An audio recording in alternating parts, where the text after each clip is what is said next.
Fala pessoal, sejam bem-vindos para mais um papo aqui no canal da Consultoria Digital. Estamos começando mais um episódio do CDcast e hoje nós vamos falar sobre como fazer a gestão de projetos de times de marketing.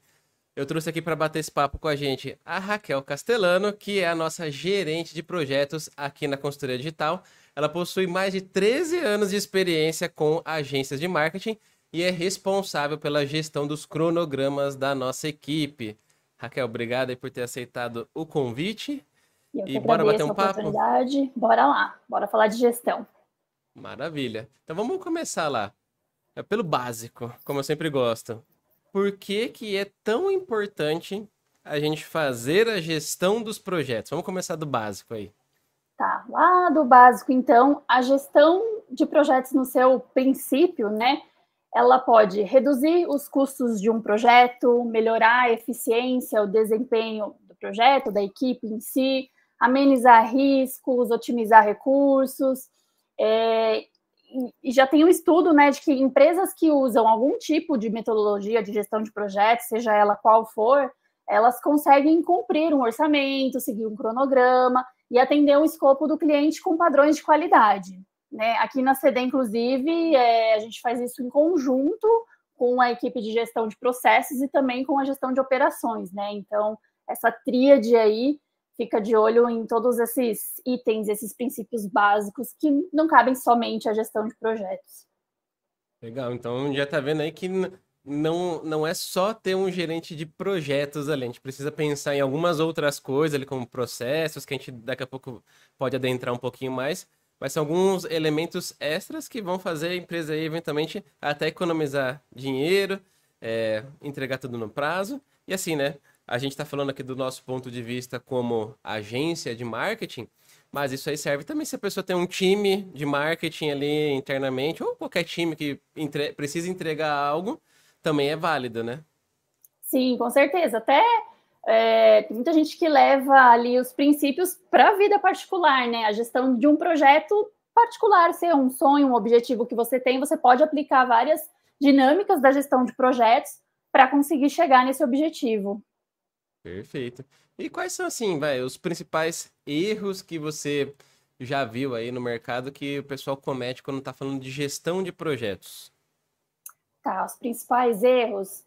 Eu acho que, assim, tentar, às vezes, seguir uma metodologia ou um princípio que não seja adequado ao seu negócio, né? Então, é muito importante que cada empresa, cada time procure aquela metodologia, aquela gestão que se adapte melhor ao que você vende, seja um produto, um serviço, né? Então, querer ficar tudo muito ali dentro de uma caixinha só porque aprendeu, leu um livro sobre aquela gestão específica, eu acho que talvez esse seja um dos grandes erros aí da gestão, né? Tentar seguir algo que outra pessoa escreveu, mas que não necessariamente vai ser prático para o seu dia a dia. Sim, e até também tem a questão, né, de às vezes a pessoa, né, que eu já vi, contrata um sistema, mas esse sistema não se encaixa aos processos do dia a dia daquela empresa, daquela agência, daquele time. Aí muda todos os processos, toda a forma como já estava funcionando, estava tudo fluindo para tentar se encaixar num sistema e aí atrapalha tudo. Aí começa a atrasar, ninguém entende mais nada. Eu acho que isso aí é um erro também que a galera não pode correr o risco de cometer, né? Bem lembrado, a ferramenta ela é bem importante também, e é isso que você disse, né? Em busca sempre de uma ferramenta que atenda às necessidades, e não ao contrário, você mudar os seus processos para se encaixar em uma ferramenta, né? Aqui na consultoria, nós já trocamos de ferramenta 3 ou 4 vezes, já desde que eu entrei aqui, pelo menos, sempre em busca disso, né? De melhorar, de otimizar esse tempo, esse recurso, de uma forma que se encaixe melhor aos nossos processos e não que a gente fique engessado em como uma ferramenta funciona. Então, a gente sempre está em busca desse tipo de melhoria também. Sim. E aí, né, todas essas mudanças, etc., que a gente já fez, em alguns dados momentos a gente foi aplicando novas metodologias, né? Traz aí para o pessoal que está assistindo a gente quais metodologias que tem no mercado e aquelas que a gente aplica aqui na CD. Tá. Hoje, assim, em gestão de projetos existem várias metodologias. Vocês podem buscar aí na internet, vão achar as 12 melhores ou as 12 mais usadas, as 10 mais fáceis. Mas, assim, cada empresa ela pode usar uma metodologia ou até mesmo combinar múltiplas, né? Mais de uma, pegar um pouquinho de cada processo ali e fazer uma junção para que se adapte melhor ao seu dia a dia, à sua necessidade. Atualmente, o que a gente mais ouve falar hoje nas empresas são as metodologias ágeis, mas isso não significa que as metodologias mais tradicionais tenham sido esquecidas ou não estejam mais sendo usadas, né? Como, por exemplo, o PMI, que é uma das mais famosas, né? Ali o PMBOK, tem também a Six Sigma, a CPM, enfim, tem várias outras metodologias. Mas até um exemplo prático que eu trago aqui no dia a dia da consultoria digital, nós usamos uma metodologia que ela surgiu da junção de duas metodologias ágeis, que é a Scrum-Ban, né? A mistura do Scrum com o Kanban. Então, aí surgiu esse Scrum-Ban, que é o que a gente utiliza hoje aqui no dia a dia. Tá no mudo? Mutei aqui. Explica um pouquinho melhor aí o que é esse Scrum-Ban aí. Tá. Bom, então o Scrum-Ban, como eu estava falando, ele é mistura de Scrum com o Kanban, né? O Kanban, a parte que a gente utiliza mais aqui na CD relacionada a essa metodologia, é com relação às etapas de uma mesma tarefa. Por exemplo, aqui na consultoria a gente entrega um conteúdo de blog post e que ele tem várias etapas. Então, tem a criação de pauta, depois ele vai para a redação, revisão, aprovação do cliente, publicação, e a gente faz uma conferência ali qualitativa dessa publicação. Nessas etapas de um único entregável, né, de uma única demanda, a gente utiliza esse formato Kanban, que é essas etapas em sequência, né? Já na questão do Scrum, a gente utiliza o formato das sprints semanais, e também a gente faz a realização das dailies, né, que são algumas reuniões aí dentro da metodologia do Scrum. Perfeito. Então, a gente juntou duas coisas para se adaptar à nossa realidade. Aí, até para quem não visualizou, pelo menos na minha cabeça é bem claro assim, o Kanban eu conheci com aqueles negócios dos post-its, né? De ir avançando os post-its ali na lousa, alguma coisa assim. Isso. Essa é a visualização mais clara do Kanban, é exatamente essa, né? Os post-its que você vai mudando conforme vai avançando de etapa. Então, essa é a parte que a gente utiliza para uma tarefa, por exemplo, como o texto que eu citei aqui. Sensacional. E até me ver assim, né? Normalmente a galera acaba usando um Trello, alguma coisa assim que vai as colunas ali, né? Que sendo a nossa lousa, vamos trazer para o digital, né? Sai da lousa, vamos para o digital. É aquela, o para fazer, o fazendo, o concluído, ou tem mais etapas, às vezes revisão, às vezes também tem equipes separadas. Exatamente. Funciona, só que a gente adaptou, colocou coisas a mais ali para a gente ter um pouquinho mais de controle das nossas entregas, né? Que, por exemplo, né? Na minha visão, um dos grandes diferenciais para nós, que depois que a gente aplicou, que ajuda bastante a gente entregar tudo no prazo, foi a questão das sprints semanais. Eu acho que assim foi um grande divisor de águas ali. Pra galera que nunca ouviu falar, o que é essa tal de sprint? Porque assim, talvez quem é de dev, né, já está bem acostumado aí, o pessoal de desenvolvimento está bem acostumado com essas nomenclaturas, porque a maioria das metodologias ágeis acabou vindo da galera de desenvolvimento e a gente pegou para o marketing aqui e adaptou. Mas o que é a tal da sprint, que todo mundo fala? Tá, como você comentou, realmente foi uma virada de chave aqui, quando a gente começou a utilizar as sprints semanais. Então, como que a gente faz aqui na CD, né? No início da semana, é alocada uma quantidade específica de tarefas para cada profissional, de acordo com a capacidade produtiva de cada um, né? Ali em horas. A gente já tem tudo isso mapeado através de relatórios, dados históricos, enfim, né? Sempre ali com data-driven em dia, então a gente consegue essas informações de capacidade produtiva. Então, a partir disso, toda semana, a gente aloca essa quantidade específica de tarefas para cada um. No final da semana, né, na sexta-feira ou ali na próxima segunda, no comecinho ali, a gente faz o fechamento da porcentagem das tarefas realizadas, então, naquela sprint, né? Além desse fechamento, a gente faz uma verificação diária, ali um pouquinho mais rápido, a gente dá uma passadinha em cada profissional, revê as sprints, porque sempre chega alguma prioridade, alguma urgência, que a gente precisa fazer algum remanejamento de datas e tal.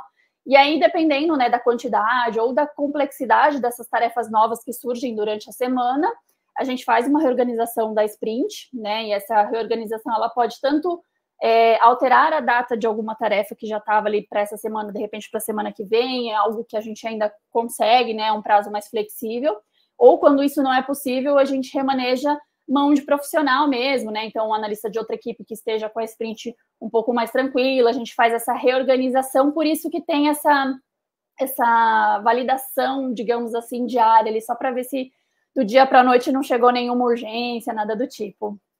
E aí entra em ação, por exemplo, as dailies, né? Aquela Isso, reuniãozinha de 15 minutos, rapidinha, exato. para a gente validar se não tá nada travando a fila, porque se tá travando, às vezes vai ter que reajustar um monte de datas, enfim, entregas, por conta de um impeditivo, né? É isso, nas nossas dailies a gente sempre discute, né, o que vai ser feito naquele dia, se existe algum impeditivo, porque é isso também, de repente um analista está com uma tarefa, mas está dependendo de um acesso, então vamos puxar uma outra tarefa que de repente nem estava prevista, mas, né, vamos substituir ali para a gente conseguir ocupar esse tempo, essa demanda enquanto está esperando uma resposta, ou para as outras pessoas que estão ali na daily, né, que são da mesma equipe, de repente alguém tem alguma ideia ou sabe a resposta daquele impeditivo, ou o atendimento vai correr atrás do cliente para ter determinada informação. Então, a daily ela é bem focada nisso, né, de saber o que está acontecendo nos projetos da equipe. E, além disso, aqui na CD também a gente faz a daily da liderança. Então, além de cada equipe que executa, de fato, ali, né, as tarefas de cada projeto, de cada cliente, a gente faz uma daily da liderança, que aí ela é um pouquinho mais objetiva, né? Não é tanto o que eu vou fazer hoje, tal, é mais para discutir realmente esses impeditivos ou alguma trava de determinado setor. Então, o que é discutido nas dailies ali das equipes, a liderança traz para a nossa daily, que é a última na escala ali, ela fica por último justamente para a gente tratar o que estiver travando, ou enfim, o que tiver de problema ali. Sim, né? Que às vezes passou, né? A gente tem várias equipes, as equipes vão reportando entraves ali, impeditivos, aí chega no final ali de todas as reuniões, é resolver o que tiver ali com a liderança para ver como que a gente pode intervir, né? Ser um facilitador ali para nossa equipe, às vezes falar com o cliente, falar com as outras equipes do grupo enfim, a gente vai buscar de alguma forma usar a liderança para ela Exato. realmente botar ali a força dela para rodar. E um negócio que você falou que eu achei muito legal para quem está ouvindo, de repente não pegou ali, para que a gente possa ter então uma sprint mais eficiente, é legal a gente então ter esse cuidado de saber quanto tempo cada tarefa leva, né? Porque assim, quando eu era programador há muito tempo, a gente assim estimava quanto tempo ia demorar para fazer uma determinada função ali no site, sabe? Criar um botão, um pop-up, um negócio, e chutava um valor de horas ali, porque a gente não tinha o costume, pelo menos na minha época, de fazer o tracking ali e falar, pô, para fazer esse tipo de atividade eu levo tantas horas. Mas aqui na consultoria digital a gente já consegue ser muito mais previsível, né?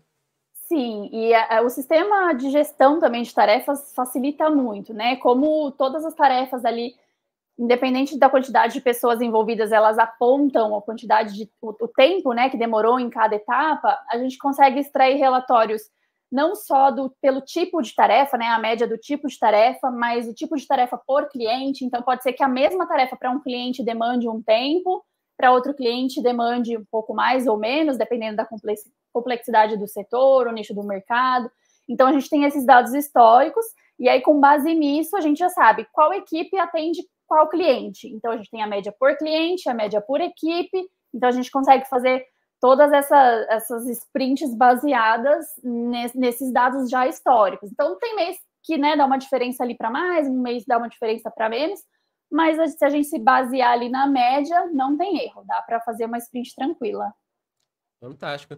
Mas, obviamente, né? Se falar sistemas, etc. Quais são os sistemas hoje que a gente está utilizando, né? Lembrando que a gente já trocou várias vezes, então a metodologia ela migra aí, independente do software, mas o que a gente Sim, está usando hoje para a galera ter uma base, assim. E lembrando que funciona para nós, para você que está sim. assistindo, pode ser que outro sistema seja muito melhor, simplesmente é o que a gente usa aqui no nosso dia a dia. Exatamente. Hoje, o que a gente utiliza como gestão de tarefas é o eKite, né? A gente achou esse sistema que ele é próprio, não próprio, né? Mas ele é muito focado em agências de marketing, então ele tem recursos muito legais para agências. Junto com o eKite, ele dá a possibilidade de integrar com o Power BI. Então, aqui a gente tem um dashboard que a gente utiliza, né, do Power BI integrado com o eKite para trazer todos esses números, não só os dados que eu comentei de tempo de tarefa e tudo mais, até mesmo quantas tarefas, para qual analista, de qual cliente, em qual situação, ativa, pausada, aguardando aprovação. Então, essa integração entre o eKite e o Power BI é o que a gente mais utiliza hoje para tirar relatórios, capacidade produtiva, enfim, o Data Driven que a gente utiliza, né, assim, é basicamente esse. Uhum. Certo. E aí, uma coisa que eu acho que é legal você comentar para a galera é a questão de como que a gente organiza as nossas semanas, porque assim, nem toda semana ela é igual. A gente tem, Não. vamos dizer, as temporadas ali por semana de algumas atividades que a gente precisa priorizar, que assim, que acho que até uma coisa legal de quem está escutando tomar nota, é que assim, a gente pode ter um zilhão de tarefas, mas não quer dizer que todas têm a mesma importância, todas têm a mesma prioridade. Então, como é que hoje você faz essa organização aí, só para a galera entender o que que a gente passa aqui durante um mês ali, durante as 4 semanas? Sim. Na nossa realidade hoje, a primeira semana ali, né, a partir do primeiro dia útil do mês, digamos assim, é focado em relatórios, né? Nós apresentamos, entregamos relatórios mensais de todos os clientes, referente ao mês anterior. Então, ali do dia 1 até o dia 10, mais ou menos, né, dependendo ali do final de semana, a gente está focado em emitir esses relatórios, apresentar ou enviar, né? Então, é basicamente essa a divisão principal da primeira semana. Depois, ali entre a segunda e a terceira semana, a gente já tem uma mais distribuído entre análises de SEO e planejamentos, né? Isso falando do setor de SEO especificamente. E na última semana ali do mês, a gente está terminando alguns planejamentos que ainda faltam, com alguns ajustes que voltaram de repente, e terminando ali de implementar as análises. Já no setor de conteúdo, por exemplo, é um pouquinho diferente. O setor de conteúdo, o mês, digamos assim, ele começa uma semana antes, né? Então, assim, na última semana do mês anterior, a gente já começa a área de conteúdo com a criação das pautas. E a partir da primeira, segunda, terceira semana ali, é que a gente faz a redação, o envio para aprovação, e as publicações vão ocorrendo subsequentemente, né, com relação aos envios e aprovações.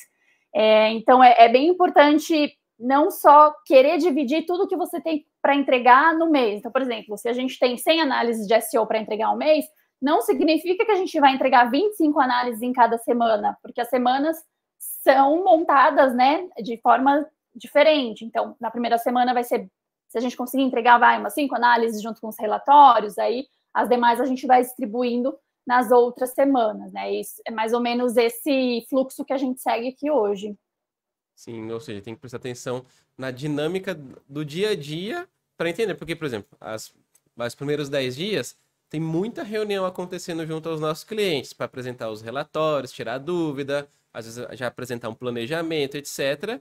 Então não dá para colocar a mesma quantidade de tarefas, né, de executar ali a parte de análise, por exemplo, igual você comentou, igual numa semana que não tem esse monte de relatório. Então seria aquele negócio. Se dividir por igual, é certeza que vai atrasar, porque não vai dar tempo de fazer, é humanamente impossível ser feito com as horas disponíveis ali. Vai acabar sendo jogada para a semana seguinte, que vai sobrecarregar a semana seguinte, ou seja, o planejamento na verdade não existe. Só foi feita uma distribuição ali de jogar as tarefas de qualquer jeito, mas não foi feita uma gestão, um planejamento, né, de como realmente a gente queria que acontecesse. Exatamente, fora a refação de quem monta as sprints e da própria equipe que está executando, né? Porque se você divide sem esse planejamento, fala, não, vou entregar 1/4 das coisas por semana, mas aí chega no final da primeira semana já não entregou. Aí você tem que ficar remanejando e realocando as datas para uma próxima, mas aí já tinha as coisas que estavam planejadas para a próxima. Se você não, né, não fez essa divisão correta com capacidade, né, e não só por quantidade, aí gera bastante refação e até a equipe ficar indo em busca de informações que de repente a gente ainda não tem no primeiro momento. Uhum, certo. Aí, indo nessa linha do que você falou, a gente tem que olhar para a capacidade, né, daquela semana, que dá para dar vazão àquelas tarefas, para que tudo fique bonitinho e você consiga alocar da melhor forma possível. Mas vamos supor que deu dor de barriga em alguém e esse alguém não conseguiu entregar ali todas as atividades daquela sprint. Qual que é a ação que a gente toma logo na sequência, na sprint seguinte? O que a gente tem que fazer para não deixar isso virar uma bola de neve? Sim.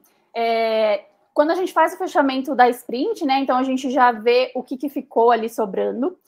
Se para a sprint seguinte, desse mesmo analista, desse mesmo profissional, ainda cabe alguma coisa que ele não fez, por exemplo, na semana anterior, né, ainda tem um espaço, ele tinha um respiro, né, nessa capacidade, a gente consegue encaixar para o mesmo colaborador.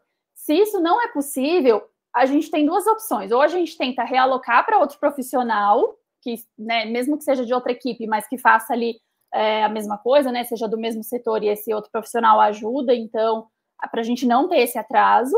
Ou que a gente utiliza de vez em quando também é o uso de freelas, né? Então, às vezes, tarefas específicas que a gente consegue terceirizar, fazer, né, com pessoas de fora da CD, que tenham conhecimento técnico e tudo mais, a gente consegue ter essa outra opção aí, caso não seja mais possível absorver internamente mesmo. Se a gente prevê que não adianta segurar essa tarefa por 3 semanas, porque vai chegar na última e também não vai dar tempo de fazer, então a gente também tem essa opção. Então já se antecipa, pede para outra pessoa fazer, outro profissional, e a gente já libera logo sem virar essa bola de neve lá no final do mês e tudo atrasado, que a gente sabe, dentro do SEO já é um resultado de médio e longo prazo. Se a gente deixar para entregar uma bola de neve no final, só vai demorar mais ainda para vir esse resultado. Ou seja, aquele relatório que a gente teria que apresentar no mês que vem, a gente não vai conseguir ali ser muito efetivo porque não foi feito no tempo certo, né?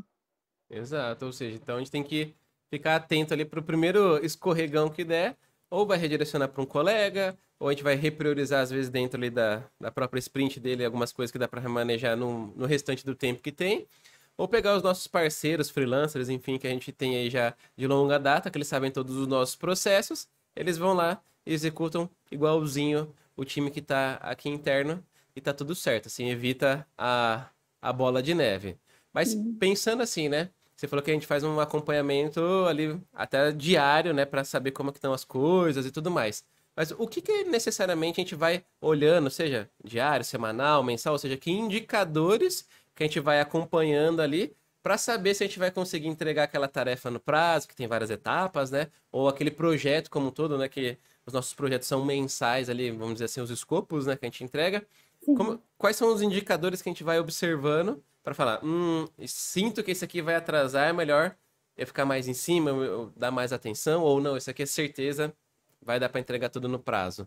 Sim, além desse fechamento semanal, né, que aí a gente faz o balanço da quantidade que estava prevista e o que foi entregue de fato, né, e caso aí não tenha sido entregue tudo que a gente precisava fazer todos esses remanejamentos, a gente também faz um acompanhamento do projeto em si, né? Não só das tarefas da semana ali da sprint, mas de vez em quando, ali, pelo menos uma vez por semana, a gente entra em cada projeto para ver como está o andamento de cada um. Então, por exemplo, se algum projeto ele não foi entregue nada e nós estamos já na segunda semana do mês, a gente vai entender por que não foi entregue nada, tá? Com algum impeditivo ou é alguma coisa que a gente está travando interno, né? Alguma mão de obra que está a sprint que não está sendo entregue e por isso está acarretando nesse acúmulo de tarefas de um mesmo cliente.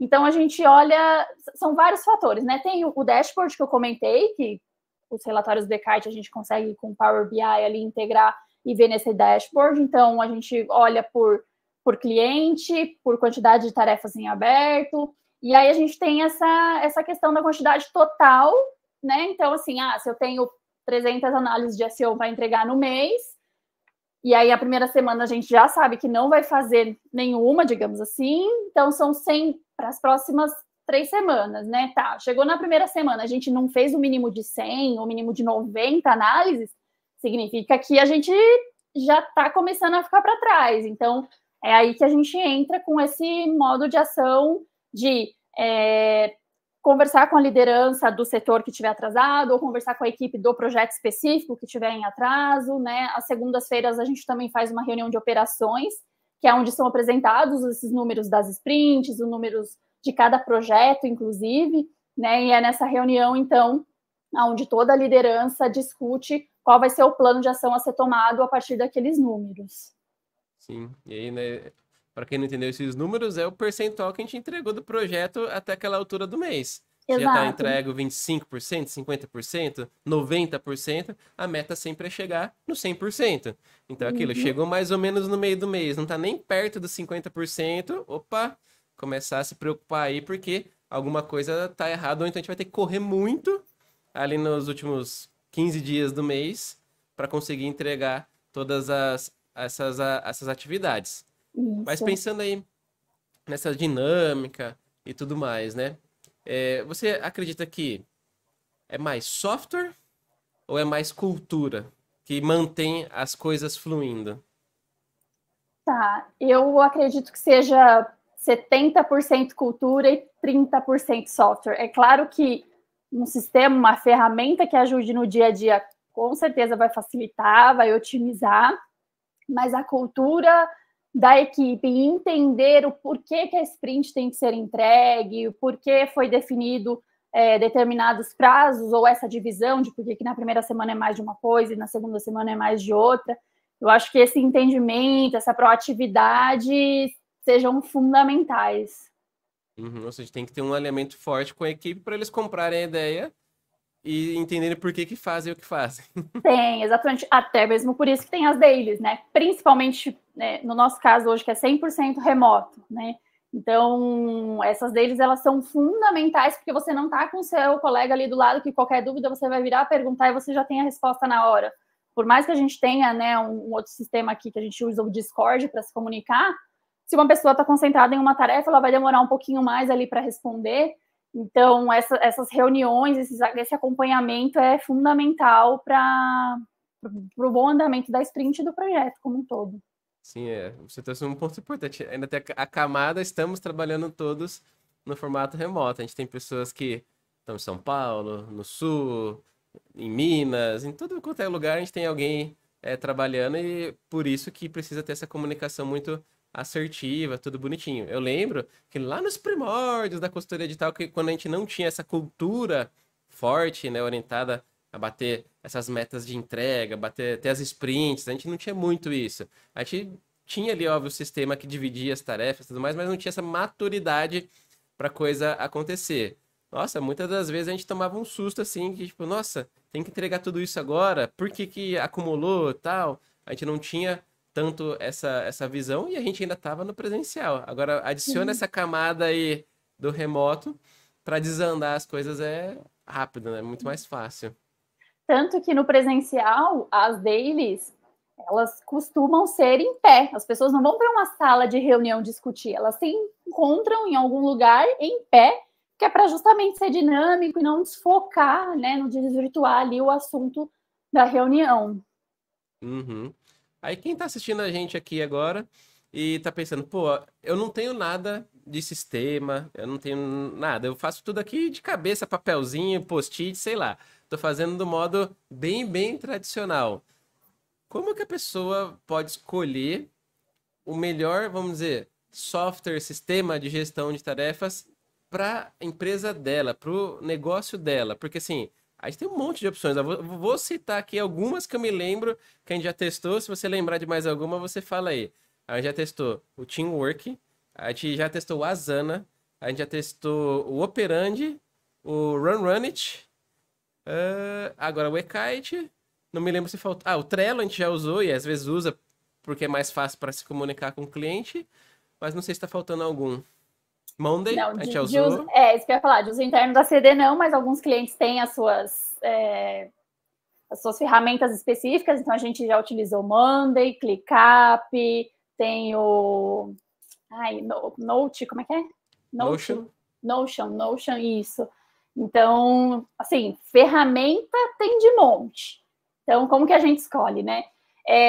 Voltando lá naquele ponto principal, não é o seu processo, tem que se adaptar à sua ferramenta. Então, o primeiro ponto é procurar uma ferramenta que se adeque à maior parte das suas necessidades. Nem sempre você vai achar uma ferramenta que vai suprir 100% do que você precisa, mas tenta, então, ir testando todas e ver aquela que mais supre essas necessidades. Para isso é importante não só uma pessoa ir lá e contratar uma ferramenta, é legal validar com quem vai usar no dia a dia. Pega algumas pessoas da equipe, aquelas pessoas que realmente vão utilizar mais ali, né? os gestores, a liderança, pede para eles validarem, fazerem um uso, um teste. Então, assim, a ferramenta ela tem que ser de fácil utilização e também flexível para se adaptar aos processos dos projetos, né? Tem muita ferramenta, inclusive, que se você preencher um formulário ou mandar uma sugestão, eu gostaria, né, que tivesse essa ferramenta, esse tipo de comportamento aqui dentro, eles desenvolvem, porque se eles veem sentido, ou se muitos clientes estão pedindo aquele mesmo gadget, né, alguma coisa assim, eles vão desenvolver. Então, é legal também ter esse canal de comunicação aberto com o seu vendedor lá da ferramenta, né, com quem você contratou, enfim, para tentar flexibilizar ele de acordo com o que você precisa. Uhum.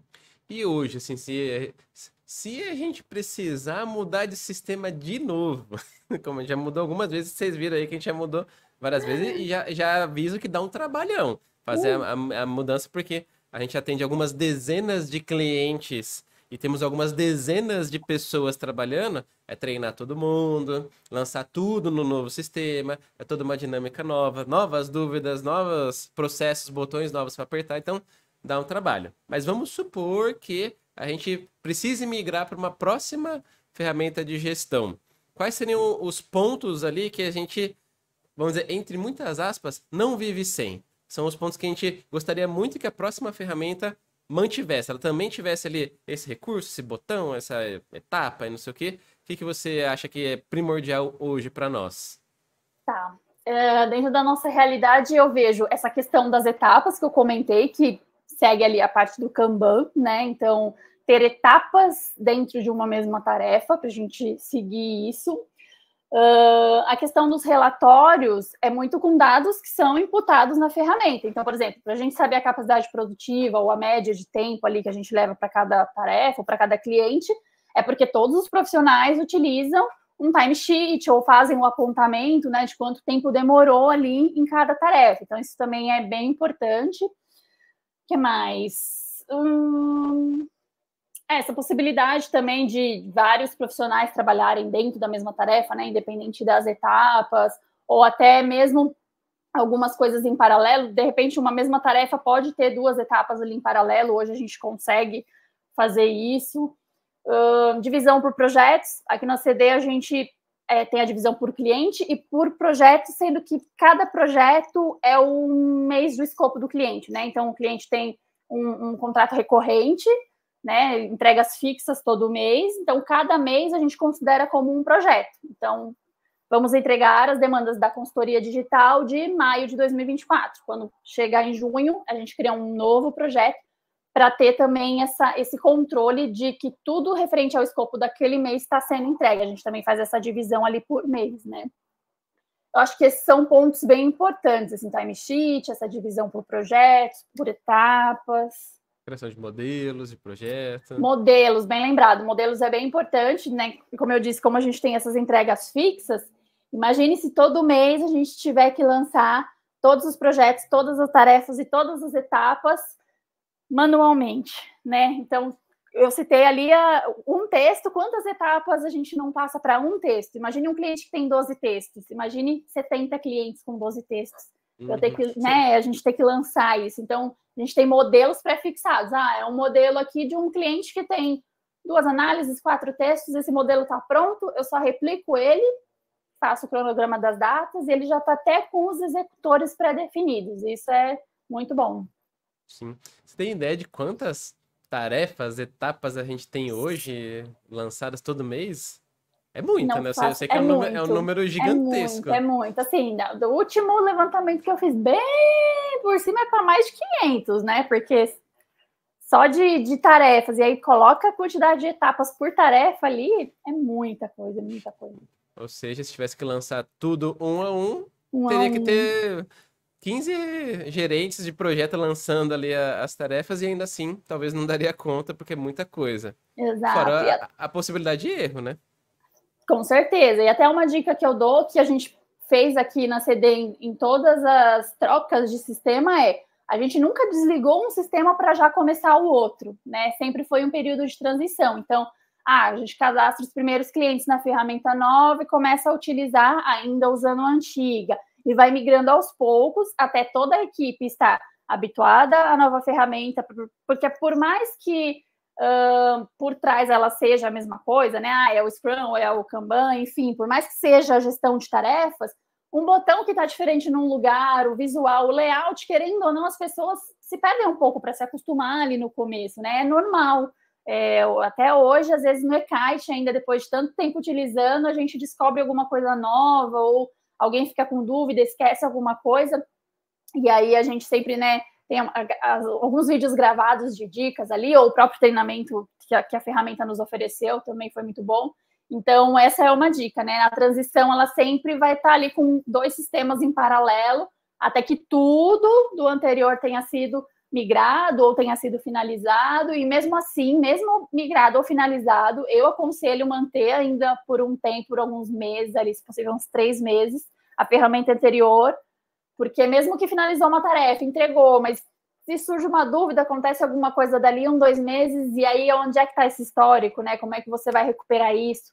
Então, eu aconselho também esperar um pouquinho ali antes de cancelar a ferramenta anterior. Dicas valiosíssimas, porque a gente já fez isso várias vezes.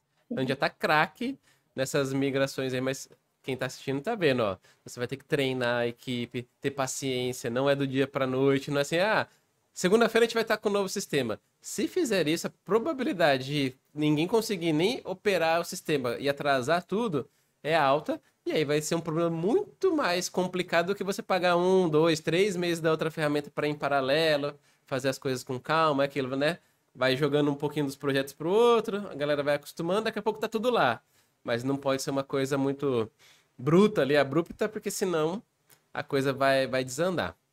Mas beleza, então pensando aí que a galera que tá ouvindo a gente aqui, ela decidiu aí então fazer igual a consultoria digital e ter tudo muito organizadinho, com seus sistemas, processos, etc. Qual que seria ali um passo a passo, quais seriam as etapas para a galera ter tudo mais redondinho possível, né? Vamos dizer, parecido com a consultoria digital. O que que precisaria ser feito? Tá.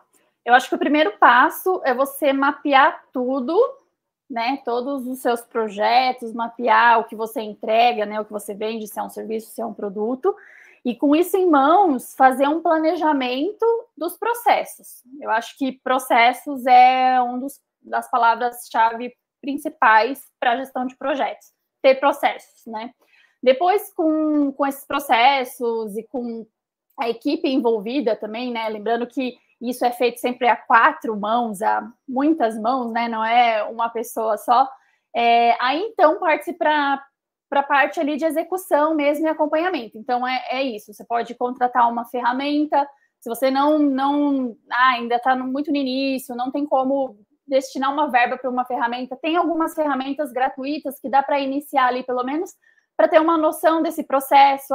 Se eu achei que a metodologia Kanban é a que mais vai se adaptar aqui ao meu dia a dia. Tem o Trello, que ele tem, né, até uma quantidade ali de usuários que você pode criar gratuitamente, por exemplo, você não precisa pagar, né, inicialmente. Então, testa a ferramenta, testa o processo, faz melhorias. Lembrando que o processo, você nunca vai chegar a 100% num objetivo, não num objetivo, né, mas você nunca vai fechar um processo. Criei esse processo, pronto, nunca mais vou mexer nele. Não, os processos, eles estão em constante evolução, né? Justamente os projetos estão em constante evolução, né? Um projeto nunca morre, ele sempre evolui, ele sempre melhora, assim como os processos. E as ferramentas têm que acompanhar. Tendo essa ferramenta em mãos, faz esse treinamento da equipe, né? Não só da ferramenta, mas dos processos, da cultura que você está ali querendo implantar na sua empresa. É muito importante também treinamento. Então, processos, treinamentos e o acompanhamento, né? Como eu disse, nunca vai morrer o processo ou o projeto. Então, você tendo implementado qualquer atividade, faz o acompanhamento, faz uma revisão do que precisa melhorar ou do que está ótimo, vamos seguir assim, ou putz, precisa mudar, precisa jogar tudo no lixo, vamos fazer de novo? Vamos. Mas faz essa revisão, faz esse acompanhamento. É primordial não colocar algo para funcionar e simplesmente esquecer, né? A gente tem que estar ali em constante revisitação. Total. E assim, né? Eu acho que isso que você falou, 2 pontos que eu peguei aqui. A questão dos processos, por exemplo, né? primeiro, né? Se você falar, mas eu não tenho playbook, eu não tenho nada desenhado.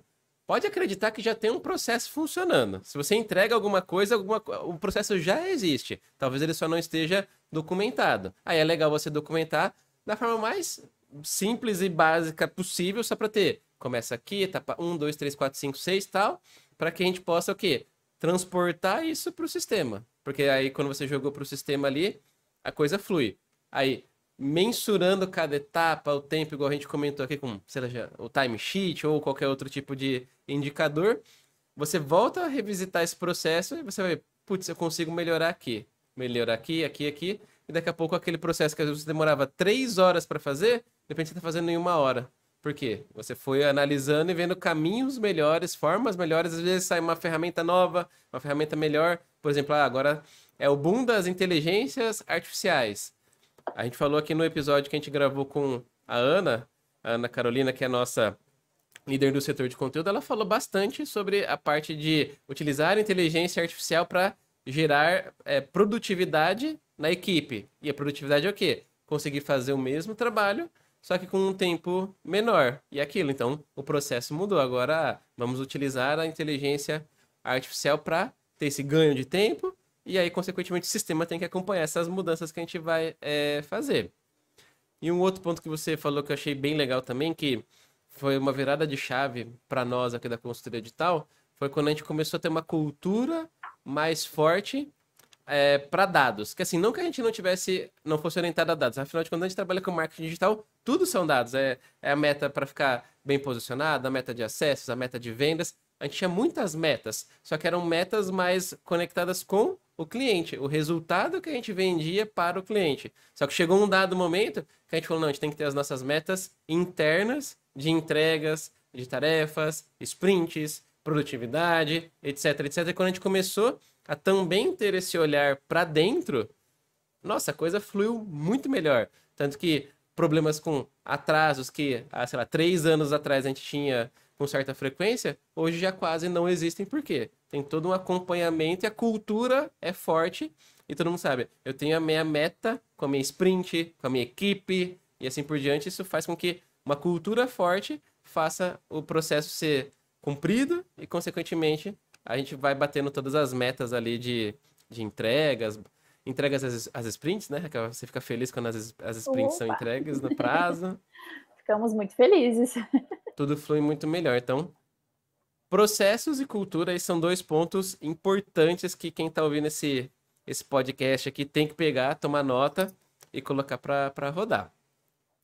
E, Raquel, você sabe que a galera que assiste o nosso canal, eles gostam ali muito de coisas práticas. Você já deu um passo a passo aqui, isso aqui é um passo a passo que, querendo ou não vai ser feito em um dia, não vai ser feito em uma semana, vai consumir muito mais tempo para chegar no mesmo ponto que a gente. Até para a galera que está ouvindo ter um pouquinho de noção de tempo, este ano, 2024, a consultoria digital vai completar 10 anos. E nesses 10 anos a gente testou todos esses sistemas, testou várias vezes formatos de processos que deram certo, processos que tiveram que ser aprimorados, outros que a gente teve que, igual a Raquel falou, volta do zero, refaz. Então levou 10 anos para a gente chegar no ponto que a gente está, e a gente ainda assim não está falando que está na perfeição, a gente ainda sabe que sempre dá para melhorar. Então não tenha tanta pressa de achar que em uma semana você vai conseguir resolver tudo, igual a Raquel explicou. Mas pensando numa atividade prática, porque assim, eu acredito que conhecimento sem ação não vai gerar nenhuma transformação para quem está ouvindo. Então, eu quero dar uma ação prática para quem está ouvindo, que realmente, se eles colocarem em prática agora, terminando esse episódio, eles vão pegar, vão executar ali, e a gestão de projeto deles vai melhorar significativamente. Que dica, direcionamento você poderia trazer para a galera? Tá, uma dica que talvez não seja só para gestão de projetos, tá? É mais no âmbito geral de cultura da empresa também, e que, obviamente, vai, por consequência, melhorar ali a gestão.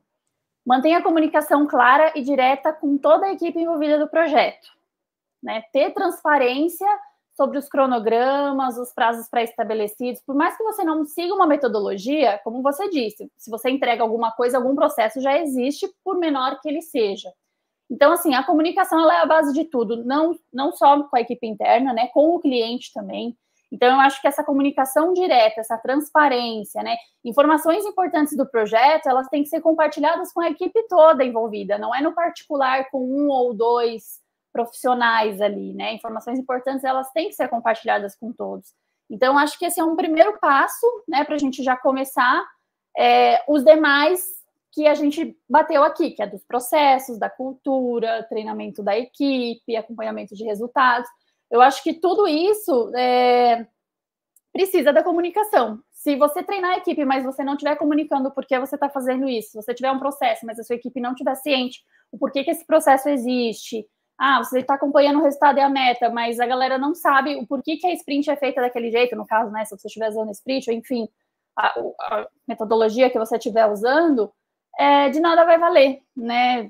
Legal, eu montei aqui a sprint para o meu profissional X, mas eu não falei para ele o porquê que é esse prazo, o porquê que é essa meta, o porquê que eu uso essa metodologia, né? O porquê que ela se adapta melhor ao nosso dia a dia, à nossa realidade. Então, acho que a comunicação sempre é a base de tudo. E aí, aos poucos, é isso. A gente vai criando os processos, vai ao longo dos anos só evoluindo, né? E assim, não tenha medo de mudar. É ruim quando você muda e você percebe que você retrocedeu, né? Mas não tem jeito, viu? Para na hora e volta e para a evolução continuar permanente. Mas mudar sempre vai acontecer. Então, não tenha medo de mudança. Elas vão acontecer e mais frequência do que você imagina, mas é importante. Sim, e aquilo, né? Durante a transição pode parecer que tá pior, porque dá mais trabalho, às vezes manter dois sistemas atualizados, utilizar dois sistemas, lembrar que tem que ver as atividades nos dois sistemas. É aquele, antes de melhorar, piora. Só que se você fez uma escolha adequada, apropriada da ferramenta, você está indo para o lugar certo, você está indo para uma ferramenta que vai te possibilitar ter mais recursos, vai ser muito melhor. E até um negócio que você falou aí da comunicação, que eu acho que é legal explicar para a galera, por que que a gente optou por ter o Discord, como que a gente organiza o nosso Discord. Inclusive, algum dia, se alguém depois quiser um episódio 2 aí da Raquel, coloca nos comentários, a gente pode explicar um pouquinho mais sobre comunicação, porque a comunicação é indispensável, principalmente no modelo onde os profissionais estão trabalhando remotamente. A gente tem, para cada projeto, a gente tem um grupo no Discord, ali um canal, onde estão os envolvidos para discutir sobre cada projeto separadamente. Então, se aquele projeto o cliente traz alguma informação, não fica só para o atendimento da conta, por exemplo, e ela reporta, sei lá, para o analista de SEO. Ela vai jogar essa informação para o grupo, o analista de SEO vai ver, o desenvolvedor, o redator, os líderes, todo mundo vai estar ciente, porque pode ser uma orientação, pode ser às vezes um feedback que o cliente deu, e é muito importante que esteja público. Então, tudo que é do cliente deve ser conversado no público ali, ou seja, no canal que é referente àquele cliente, para que todo mundo esteja na mesma página e a comunicação flua, que é uma beleza ali, porque sem comunicação a coisa não vai ir para frente. Show de bola. Raquel, brigadão aí pelo seu tempo. Acho que foi bem esclarecedor. Se a galera tiver alguma dúvida, coloca aí abaixo nos comentários que a gente pode pegar essas dúvidas de vocês, fazer um segundo episódio ou alguma coisa assim, mas a gente vai dar atenção para todos os comentários que vocês deixaram aí. E não se esqueçam de deixar o like, se inscrever no canal e ativar o sininho, porque isso ajuda bastante o nosso trabalho aqui no YouTube, beleza? Então, Raquel, brigadão. Eu que agradeço. Até uma próxima. Até E a mais. gente se vê, galera, num próximo vídeo ou numa próxima live aqui no canal da Consultoria Digital. Até lá!